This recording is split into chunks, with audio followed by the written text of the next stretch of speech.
సంగారెడ్డి జిల్లా పటాన్చెరు నియోజకవర్గం గుమ్మడిదల మున్సిపాలిటీకి చెందిన పలువురు కాంగ్రెస్ బీజేపీ నేతలు బీఆర్ఎస్ లో చేరారు. మాజీ మంత్రి హరీష్ రావు సమక్షంలో వారు గులాబీ కండువా కప్పుకున్నారు.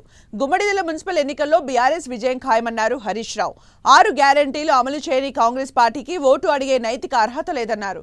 700 రోజులు గడిచినా ఒక్క హామీ నెరవేర్చలేదని ఆయన మండిపడ్డారు. గుమ్మడిదల మున్సిపాలిటీలో బీఆర్ఎస్ పార్టీ బ్రహ్మాండమైనటువంటి మెజార్టీతో గెలవబోతా ఉంది. ఇక్కడ మెజార్టీ వార్డులు ఖచ్చితంగా బీఆర్ఎస్ గెలుపు ఖాయమైపోయింది. కాంగ్రెస్ పార్టీ 6 గ్యారంటీలు అమలు చేయకుండా ఇవాళ ఓటు అడిగే నైతిక హక్కు కాంగ్రెస్ కు లేదు. కాంగ్రెస్ మాటలకు ఎక్కువ, చేతలకు తక్కువ. 100 రోజుల్లో 6 గ్యారంటీలు అమలు చేస్తామని ఏ ఒక్క గ్యారంటీ కూడా పూర్తిగా అమలు చేయలేదు. మహిళలకు మహాలక్ష్మి 2500 రాలేదు. రైతులకు 15,000 రైతు భరోసా రాలేదు. వృద్ధులకు 4,000 పెన్షన్ అంతకంటే రాలేదు.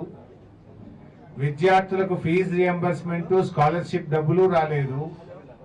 నిరుద్యోగులకు మొదటి ఏడాదిలో 2 లక్షల ఉద్యోగాలు రాలేదు.